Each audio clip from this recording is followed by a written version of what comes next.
Assalamualaikum warahmatullahi wabarakatuh. Perkenalkan kami dari kelompok 4 yang beranggotakan Al-Iza Kurba yang bertugas sebagai pembaca, Cantika Armani Yuliasari sebagai pembaca, Fadila Dewi Oktavia sebagai pembaca, dan saya Gigi Nopandra sebagai moderator. Kali ini kami akan membahas tentang hukum perdata di Indonesia.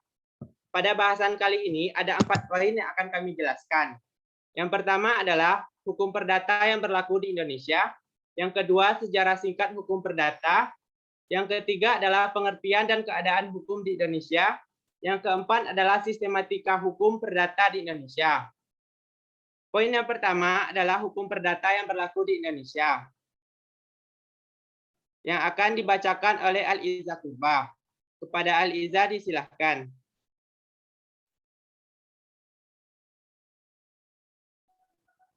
Hukum perdata yang berlaku di Indonesia yang pertama hukum keluarga. Suatu keseluruhan yang berkaitan dengan hubungan hukum yang bersangkutan karena sedarah dan kekeluargaan karena sebuah perkawinan. Adapun yang mengatur sebuah hukum yang berasal dari ikatan keluarga seperti peraturan perkawinan, peraturan perceraian, peraturan kekuasaan orang tua, peraturan kedudukan anak, peraturan pengampuan, pengaturan perwalian. Hukum perikatan. Menurut dalam sebuah pasal 1233 Undang-Undang Hukum Perdata, tiap-tiap perikatan itu dilahirkan dari perjanjian dan undang-undang. Hukum waris. Dalam pasal 830 KUA, bahwa hukum waris merupakan sebuah hukum yang mengatur kedudukan hukum harta kekayaan seseorang setelah meninggal dunia, terutama berpindahnya kekayaan seseorang tersebut kepada orang lain.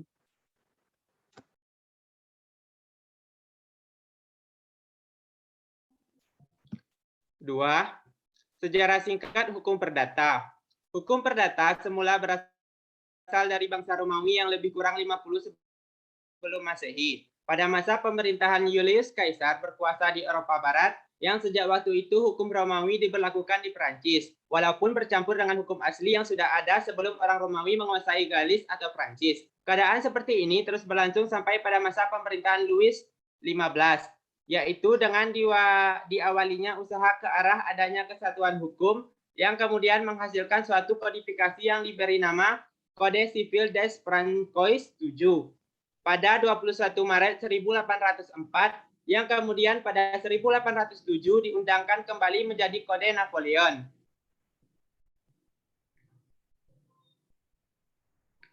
Kodifikasi ini sangat berbau Romawi, tetapi para penyusunnya banyak memasukkan ke dalamnya unsur-unsur hukum asli, yaitu hukum adat Prancis kuno atau hukum Jerman yang telah berlaku di Eropa Barat sebelum orang Romawi menguasai Prancis.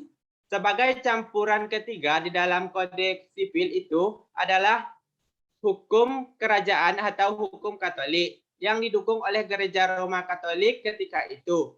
Pada 1811, Belanda dijajah oleh Prancis dan seluruh kode sipil yang memuat ketiga unsur itu, hukum Romawi, hukum Jerman, dan hukum gereja diberlakukan di negara Belanda, dan oleh karena itu Indonesia pada waktu itu merupakan jajahan Belanda, maka hukum perdata Belanda yang sebagian besar berdasarkan pada kode sipil itu diberlakukan pula untuk Indonesia sejak 1 Januari 1848 dengan saat tahun 1847 nomor 23. Namun demikian, hukum perdata di Indonesia agak berlainan dengan hukum perdata yang berlaku di negeri Belanda. Apalagi jika dibandingkan dengan Kode Sipil Prancis, hanya asas-asasnya saja yang diambil dari Kode Sipil.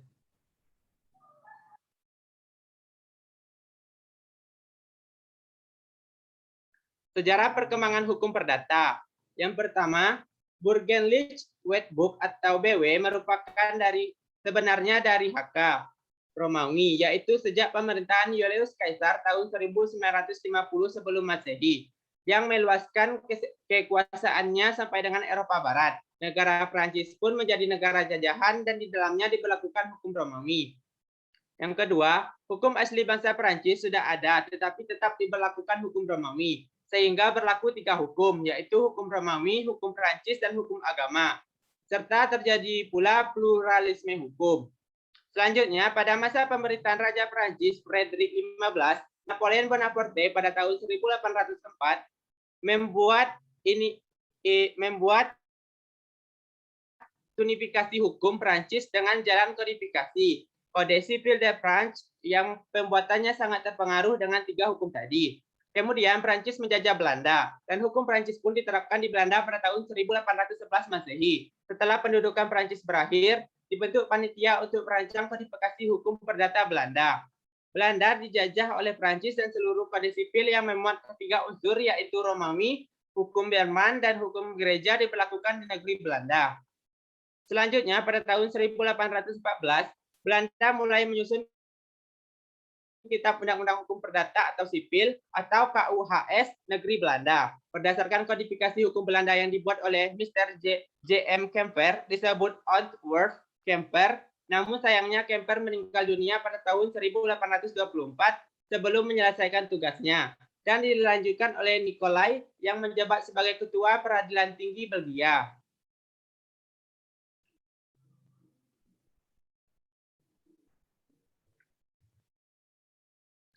Di dalam membuat hukum perdata Belanda, sebagian besar kode sipil dan sebagian kecil hukum Belanda kuno dipadukan menjadi kodifikasi Belanda pada tahun 1830.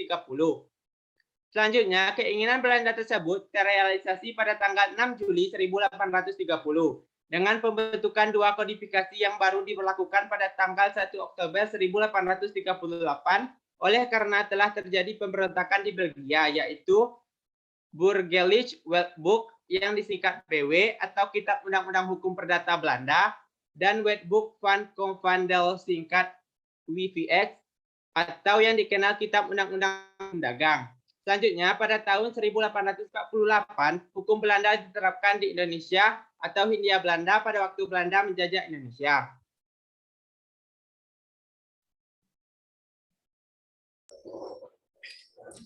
Selanjutnya yaitu pengertian dan keadaan hukum di Indonesia. Yang pertama, definisi hukum. Dalam pengembangannya muncul 2 kubu yang berbeda pendapat, yaitu yang pertama Aikits, yang mengatakan hukum itu tidak dapat ditangkap panca indera, maka sukar membuat satu definisi hukum yang memuaskan umum. Yang kedua berpendapat mengatakan bahwa definisi itu ada manfaatnya, sebab pada saat itu juga dapat memberi standar pengertian pada orang yang baru mulai tentang apa yang dipelajarinya, setidak-tidaknya digunakan sebagai pegangan. Hukum menurut para ahli. Yang pertama, menurut Plato, hukum adalah seperangkat peraturan-peraturan yang tersusun secara baik serta teratur yang sifatnya mengikat hakim dan masyarakat. Yang kedua, menurut Utrecht, pengertian hukum adalah himpunan petunjuk hidup, perintah dan larangan yang mengatur tata tertib dalam suatu masyarakat yang seharusnya ditaati oleh anggota masyarakat dan jika dilanggar dapat menimbulkan tindakan dari pemerintah. Yang ketiga, menurut Friedman, definisi hukum secara umum adalah pendapat manusia yang dilahirkan dari sebuah perasaan moral manusia yang secara universal sehingga hukum harus dijadikan satu pedoman kehidupan. Yang B, keadaan hukum di Indonesia. Hukum Indonesia tumpul ke atas dan tajam ke bawah.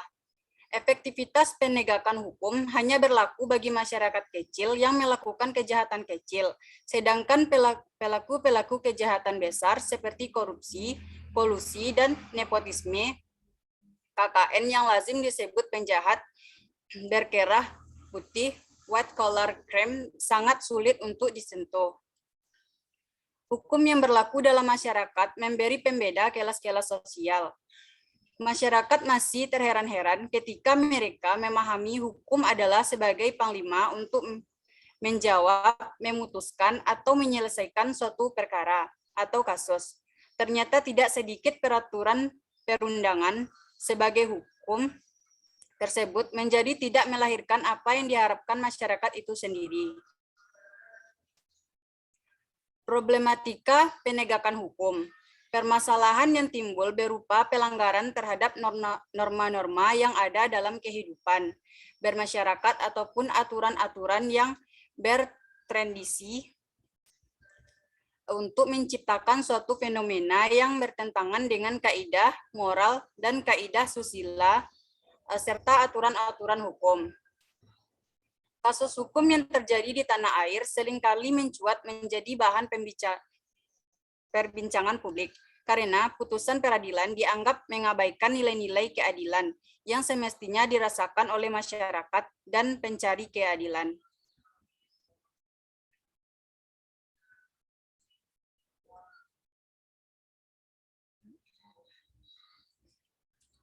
Masalah penerapan hukum dalam masyarakat. Proses hukum di lingkungan peradilan Indonesia hingga saat ini dianggap belum sepenuhnya mencerminkan nilai-nilai keadilan yang sesungguhnya. Keadilan seolah menjadi barang mahal yang jauh dari pengakuan masyarakat biasa. Hukum berlaku bagi semua kalangan, tidak mengenal stratifikasi sosial dalam penegakan hukum, tetapi realita yang terjadi berbanding terbalik dari prinsip hukum. Hukum dijadikan alat bagi mereka yang mempunyai kepentingan.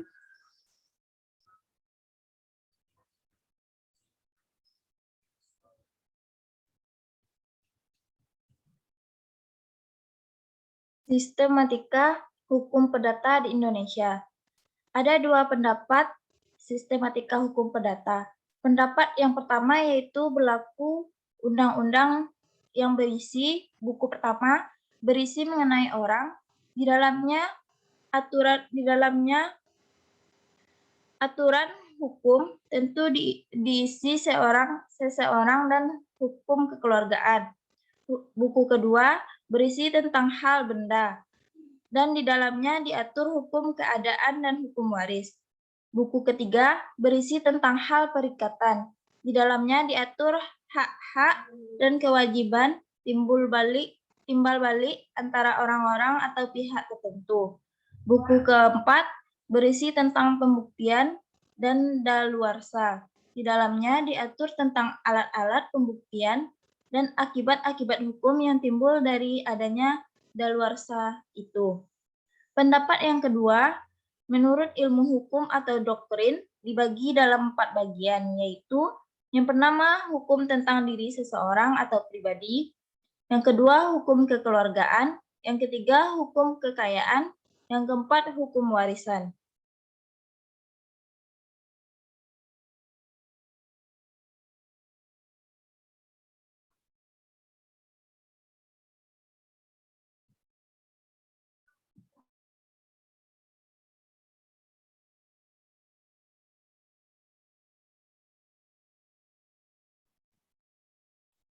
Baiklah, hanya itu yang dapat kelompok kami sampaikan.